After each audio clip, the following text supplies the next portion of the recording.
ನೀವು ಯಾವಾಗಾದರೂ ಕೇಳಿರ್ತೀರ, mutual ಫಂಡ್ಸಲ್ಲಿ investment ಮಾಡಿಬಿಡಪ್ಪ ಸಾಕು, ಮ್ಯೂಚುವಲ್ ಫಂಡ್ಸ್ ಸರಿ ಇದೆ. ಹಾಗಾದರೆ ಏನಪ್ಪ ಇದು ಮ್ಯೂಚುವಲ್ ಫಂಡ್ಸ್ ಅಂದರೆ? SIP ಅಂದ್ರೇನು? ಅದು ತುಂಬ ರಿಸ್ಕಿನಾ ಅಥವಾ ಸೇಫಾ? ಇದರಲ್ಲಿ ನಮ್ಮ ದುಡ್ಡು ಲಾಸ್ ಆಗುತ್ತಾ? ಹಾಕಿರೋ ದುಡ್ಡು ಕಳ್ಕೊಳ್ಳೋ ಚಾನ್ಸಸ್ ಇದೆನಾ? ನಾನಿವತ್ತು ನಿಮಗೆ ಇದೆಲ್ಲದರ ಬಗ್ಗೆ ತುಂಬ ಸರಳವಾಗಿ ತಿಳಿಸೋಕ್ಕೆ ಪ್ರಯತ್ನ ಪಡ್ತೀನಿ. ಈ ವಿಡಿಯೋ ಕೊನೆಯಲ್ಲಿ ನಿಮಗೆ ಮ್ಯೂಚುವಲ್ ಫಂಡ್ಸ್ ಅಂದ್ರೇನು, SIP ಅಂದ್ರೇನು, ಎಲ್ಲಿ ಇನ್ವೆಸ್ಟ್ಮೆಂಟ್ ಮಾಡಬೇಕು, ಹೇಗೆ ಇನ್ವೆಸ್ಟ್ಮೆಂಟ್ ಮಾಡಬೇಕು, ಇದರಲ್ಲಿ ಮಾಡ್ತಕ್ಕಂಥ ಸಾಮಾನ್ಯ ಮಿಸ್ಟೇಕ್ಗಳು ಏನು, ಇವೆಲ್ಲವನ್ನು ತಿಳಿಸ್ಕೊಡೋಕ್ಕೆ ಪ್ರಯತ್ನ ಪಡ್ತೀನಿ. ಮೊದಲನೇದಾಗಿ ಮ್ಯೂಚುವಲ್ ಫಂಡ್ಸ್.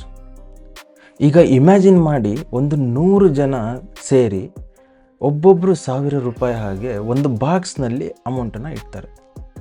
ಈಗ ಆ ಬಾಕ್ಸಲ್ಲಿ 1 ಲಕ್ಷ ಹಣ ಇದೆ. ಈ ಹಣನ ಒಬ್ಬ ಎಕ್ಸ್ಪರ್ಟ್, ಅಂದರೆ ಅವರಿಗೆ ಫಂಡ್ ಮ್ಯಾನೇಜರ್ ಅಂತ ಕರೀತಾರೆ.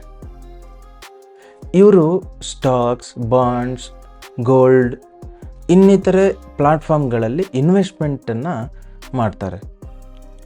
ಸೊ ನಾವೇ ಕೂತ್ಕೊಂಡು ದಿನಾನೂ ಸ್ಟಾಕ್ ಮಾರ್ಕೆಟನ್ನು ಸ್ಟಡಿ ಮಾಡೋದ್ರ ಬದಲು ಈ ಫಂಡ್ ಮ್ಯಾನೇಜರು ಆ ಕೆಲಸನ ನಮ್ಮ ಪರವಾಗಿ ಮಾಡ್ತಾರೆ.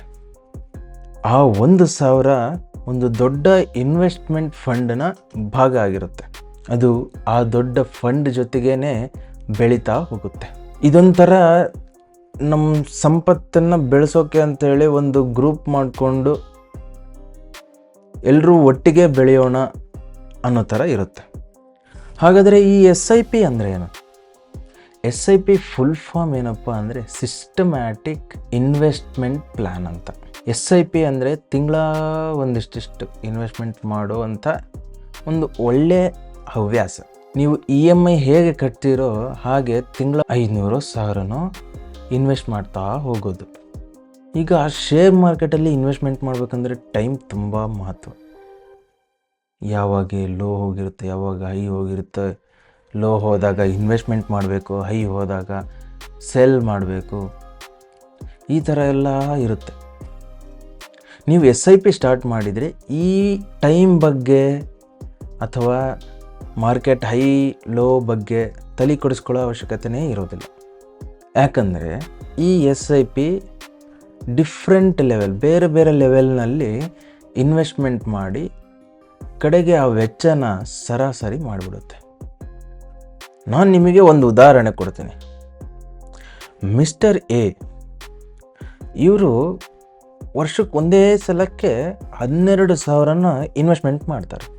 ಹಾಗೆ ಮಿಸ್ಟರ್ B ಅನ್ನೋರು ತಿಂಗಳ ₹1,000 ಆ್ಯಡ್ ಮಾಡ್ಕೊತ ಹೋಗ್ತಾರೆ. ಇದು ದೀರ್ಘಾವಧಿಯಲ್ಲಿ ನಾರ್ಮಲಾಗಿ ಮಿಸ್ಟರ್ ಎಗಿಂತ ಹೆಚ್ಚಾಗಿ ಮಿಸ್ಟರ್ ಬಿನೇ ಜಾಸ್ತಿ ರಿಟರ್ನ್ಸನ್ನು ತೊಗೊತಾನೆ. ಈ SIP ಸ್ಯಾಲ್ರಿಡ್ ಪರ್ಸನ್ಸ್ಗೆ, ಫ್ರೀಲ್ಯಾನ್ಸರ್ಸ್ಗೆ ಹಾಗೆ ಸಣ್ಣ ಬಿಸ್ನೆಸ್ ಓನರ್ಸ್ಗೆ ತುಂಬ ಸೂಕ್ತವಾಗಿರುತ್ತೆ. ಹಾಗಾದರೆ SIPನ ಈಸಿಯಾಗಿ ಎಲ್ಲಿ ಮತ್ತು ಹೇಗೆ ಇನ್ವೆಸ್ಟ್ಮೆಂಟ್ ಮಾಡಬೇಕು? SIP ಶುರು ಮಾಡೋಕ್ಕೆ ನಿಮಗೆ ಯಾವುದೇ ಥರದ ಏಜೆಂಟ್ ಬೇಕಾಗಿಲ್ಲ, ಯಾವುದೇ ಥರದ ಡಿಮ್ಯಾಟ್ ಅಕೌಂಟ್ ಕೂಡ ಬೇಕಾಗಿಲ್ಲ.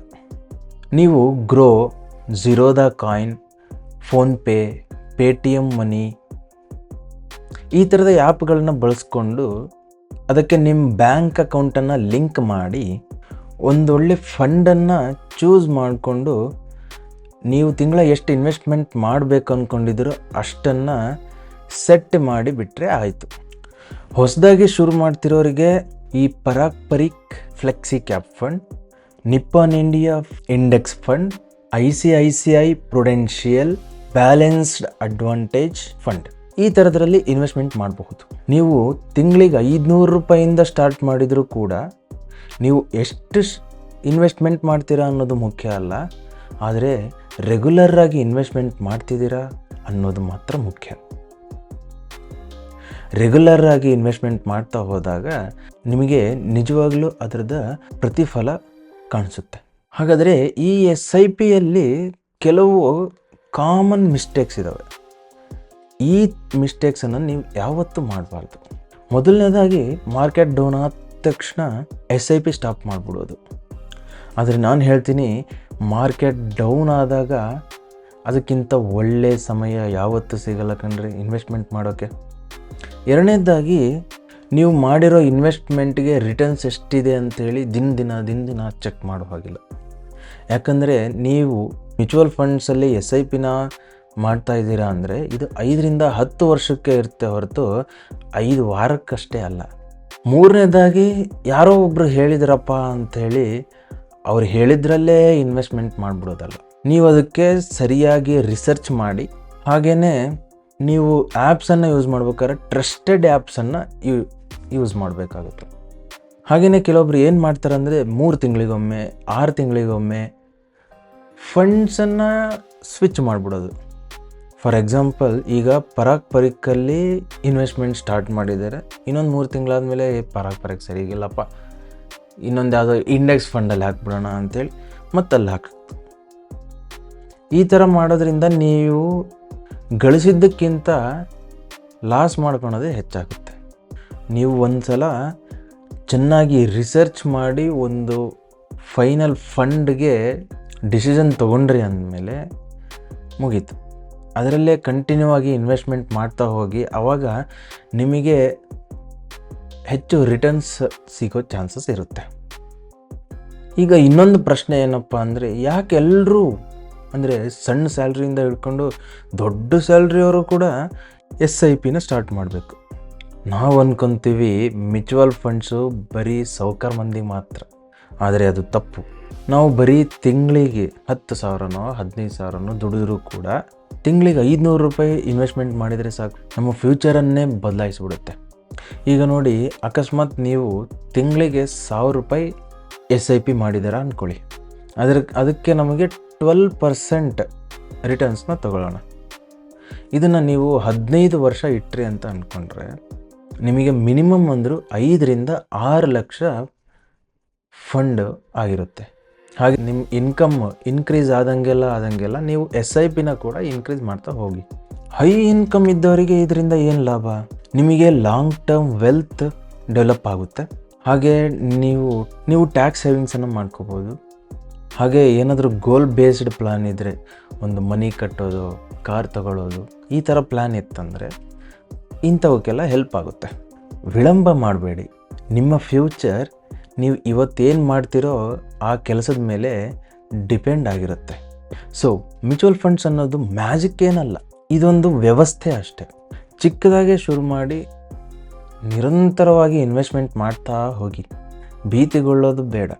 SIP ಒಂಥರ ನಿಮ್ಮ ದುಡ್ಡಿನ ಜಿಮ್ ಇದ್ದಂಗೆ, ರೆಗ್ಯುಲರಾಗಿ ಹೋಗ್ತಿದ್ರೆ ಅದು ಬೆಳೀತಾ ಹೋಗುತ್ತೆ.